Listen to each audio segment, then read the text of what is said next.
KSM Podcast, kajian santuy milenial. Santai cuy.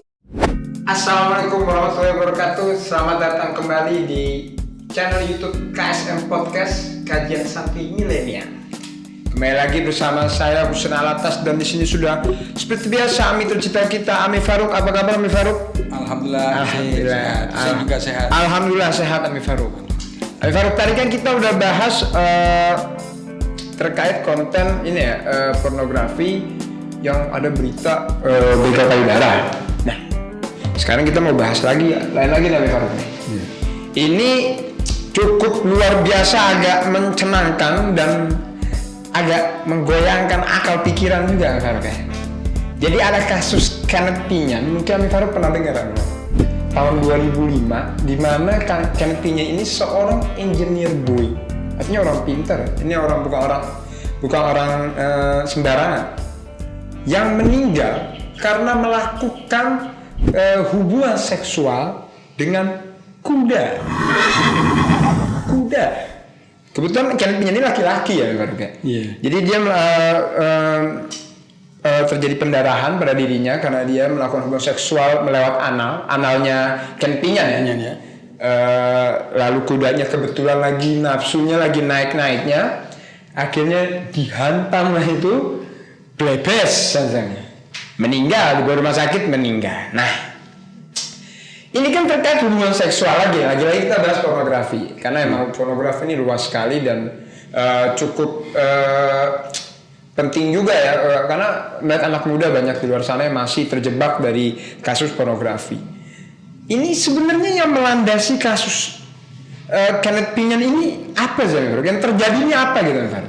Kok bisa gitu? Maksudnya nafsu sama hewan gitu. Lihat binatang nih nafsu gitu. Ya itulah memang nafsu ini tidak ada batas.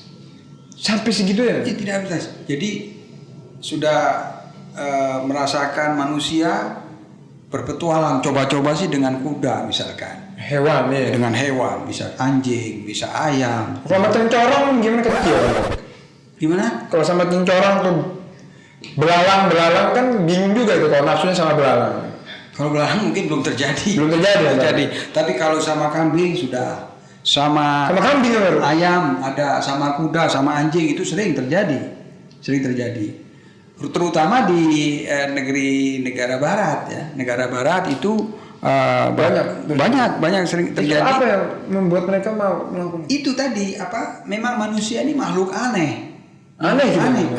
Pantes. Bahkan ada satu buku itu adalah manusia adalah makhluk yang sulit untuk dikenali karena unlimited, nafsunya unlimited, tidak terbatas, syahwatnya ini unlimited. Oke. Tidak ada batasnya. Bahkan sampai sama hewan pun masih nafsu. Sama hewan pun masih nafsu. Ini kan kalau kita pikir-pikir kok bisa terjadi. Dia meletakkan dirinya pada resiko bahaya. Iya. Sampai meninggal, pendarahan. Iya betul. Dan bukan kata tadi Husain, bukan orang tidak terpelajar. Engineer boy. Berarti itu karena adanya ketidakpuasan yang tiada henti gitu, unlimited syahwatnya. Syahwat itu tidak berhenti pada manusia. Kalau tidak dikontrol, tidak dikendalikan, itu ya bisa kemana-mana. Jadi karena adanya tidak adanya kontrol atas syahwat. Di mana syahwat itu dimiliki oleh setiap manusia. Sampai akhirnya sama hewan masih nafsu. Iya, itu ada ayat Quran. Oke. Bilang zuyyina linnas hubbus syahwati minan nisa. Manusia itu dihiaskan pada dirinya itu syahwat, senang. Okay. Pertama an-nisa, pada wanita. Senang terhadap wanita. Kemudian wal-banin, anak. Manusia senang kalau punya anak, wal-banin, kan? Wal-qanatir, harta benda, dan seterusnya. Ada bahkan disinggung ada sawah, ada binatang ternak, semua itu memang sudah perhiasan manusia, itu ada dalam diri manusia. Jadi artinya itu memang sudah diberikan untuk setiap manusia. Syahwat itu yang pasti ada. Tapi ya kalau misalnya kita kontrol jadinya begini nih, demennya bisa jadi demen sama hewan gitu. Sama hewan. Dan kalau nggak puas lagi sama hewan sama apa ya? Bambu gitu. Bisa terjadi manusia. Lambu kan mulus. Nah, Baru. Ini kan melakukan pemaksaan berarti terhadap hewan. Artinya mereka kan melakukan hubungan seksual, bisa jadi nih hewannya kan nggak nafsu juga sama manusia, tapi karena manusianya nafsu sama hewan akhirnya melakukan pemaksaan, sehingga ini masuk kategori animal abuse nggak, Baru? Penyiksaan terhadap hewan. Itu kan misalkan kudanya itu dirangsang dahulu.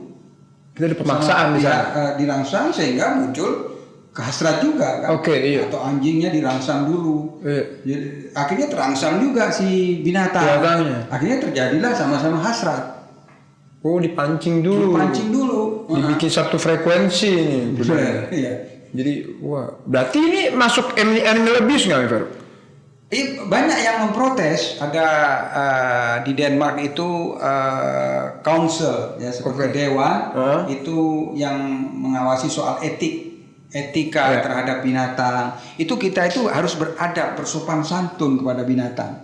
Wah, binatangnya mesti ada akhlaknya. Kita ini harus berakhlak kepada binatang. Iya. Maksudnya janganlah kita ajak mereka ini berhubungan badan. Iya, nggak nyambung. Nggak nyambung karena ini lain alam ya. Ini alam binatang, ini alam manusia.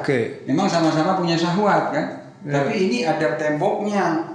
Ada batas nih, nggak kesana, manusia sini aja. Tapi manusia lompat pagar itu. Kalau lompat lagi nubruk gini baru. Nah, ditubruk. Akhirnya anjing pun diembat, kuda pun diembat, kambing. Mungkin yang kambing ini bikin peternakan kali, cuma kan nggak punya jantannya, jadi dia yang hantam kali Faru. Bisa jadi, pokoknya aneh-aneh deh. Faru. Tapi dalam kasus-kasus yang udah ada, apakah ada penyiksaan terhadap hewan? Misalkan mungkin sambil dicekek hewannya atau yang saya tahu itu moncongnya di seperti di lapak. Ini apa hewannya? Kuda ya? Atau anjing atau apa itu moncongnya ditutup supaya dia tidak gigit mungkin. Itu kan termasuk abuse. Iya, termasuk abuse. Iya. Berarti ada penyiksaan di dalamnya pasti ya. Tapi ada nggak sih negara-negara yang memperbolehkan ini pernikahan atau hubungan seksual dengan hewan antar manusia? Itu memang kebanyakan negara itu belum ada undang-undangnya. Bagaimana kalau terjadi kasus seseorang melakukan hubungan dengan kambing misalnya? Apa ada pasalnya? Iya kan? Iya. Itu kebanyakan belum ada pasal. Belum ada pasal.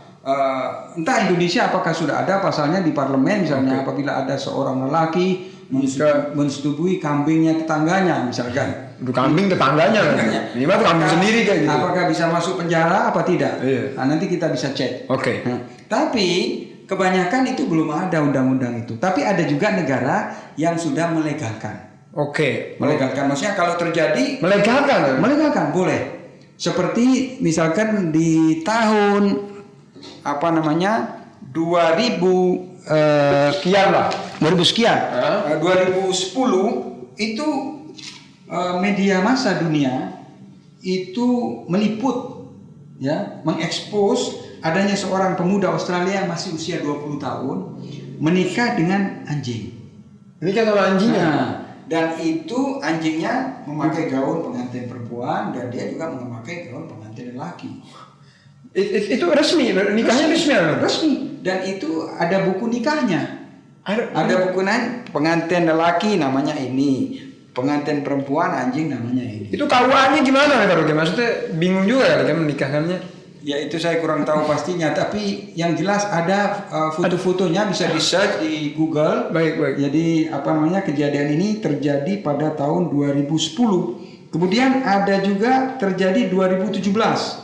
Seorang gadis, yang cewek juga. Cewek ada usia 23 tahun jatuh cinta pada seekor anjing namanya Rudolf.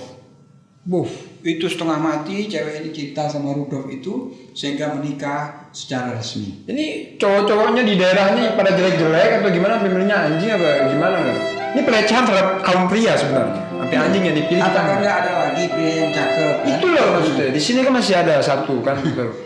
Sehingga kok yang dipilih jatuh kepada si anjing. Si anjing. Si anjing. Dan itu ditanya Barbara namanya. Barbara ditanya, kenapa Barbara kok memilih si Rudolf? Karena sudah terjalin bertahun-tahun kasih sayang. Dan pernikahan itu dasarnya adalah keintiman, keakraban, kasih sayang dan trust, saling trust. Saya itu lebih percaya Rudolf ini daripada remaja lelaki-lelaki lain. Barbara. Ini Barbara belum ketemu saya aja sebenarnya. Belum ketemu Ucin aja baru. Ya mungkin lain negara. Lain negara. Ketemunya Rudolf duluan. Kalau ketemu Ucin sih beda lagi urusan baru. Nah, baru mungkin kasus ini sebenarnya udah ada dari zaman dulu atau emang baru ada sekarang ini sih? Ini kasus dari dulu sudah ada. Sudah ada karena memang nafsu manusia itu unlimited sejak Nabi Adam. Nggak ada perubahan. Nafsu itu ada. Kalau kita tidak kendalikan, ya bisa jadi seperti ini. Kan itu terjadi, ada kasus istrinya pergi bekerja menjadi TKW. Kemudian laki ini beternak kambing. Akhirnya dia rindu kepada istrinya nggak datang. Akhirnya kambing itu yang disetubui. Jadi alasan dia menyetubui kambingnya ini karena istrinya nggak ada. Yang ada kambing. Nah, kemudian hormonnya naik, akhirnya kambing yang jadi korban atau jadi ayam. Iya, kalau kambingnya betina, kalau kambingnya jantan juga kan bisa juga, Itulah. Jadi memang ini dari dulu sudah ada.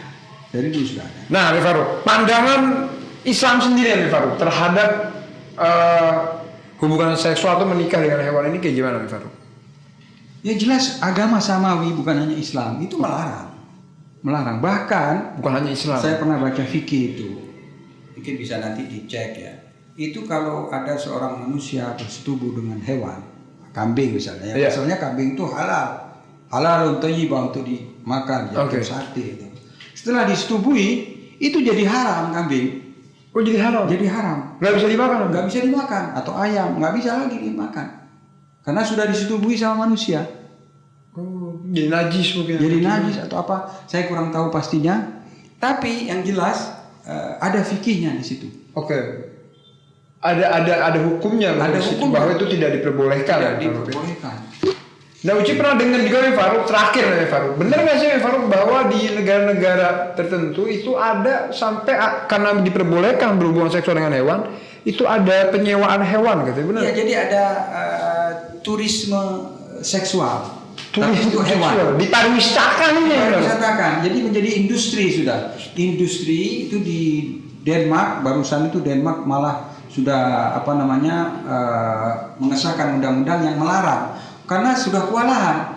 Banyak turis-turis dari Belanda, dari Jerman itu ke Denmark. Di situ ada semacam prostitusi tapi untuk hewan, disediakan kuda-kuda kemudian orang membayar per jamnya $80 sampai $180 misalkan untuk berhubungan dengan kuda atau binatang-binatang lain. Itu Denmark sudah melarang. Kemudian di Swiss itu laporan dari New York Post ya, itu setidaknya ada 10.000 kasus orang yang berhubungan dengan kuda. 10.000 kali dalam kurun waktu? Itu tidak tahu saya waktunya, tapi hanya disebutkan ada 10.000 kasus persetubuhan. 10.000 kasus persetubuhan dengan kuda? Dengan kuda, ya di Swiss. Ini kuda ini seperti favoritnya? Favorit. Iya. Manusia. Ya itu karena hedon. Dia merasakan nikmat. Tidak puas dengan manusia. Nyarinya hewan. Mungkin bisa dicoba akar serabut mungkin besok-besok yang udah nggak puas sama hewan ya. Bisa dicoba lagi nanti. Oke deh. Ami Farouk, terima kasih banyak Ami Farouk. Semoga nih apa yang kita sampaikan bermanfaat buat teman-teman semua di luar sana. Jangan lupa juga teman-teman kalau ada pertanyaan-pertanyaan langsung aja komen. Mau ada request temanya atau topiknya apa untuk kita bahas di sini, untuk kita kulik di sini, silakan komen aja. Jangan lupa juga like, share, subscribe. Ya nggak, biar kita kan juga naik kita tetap bisa beroperasi.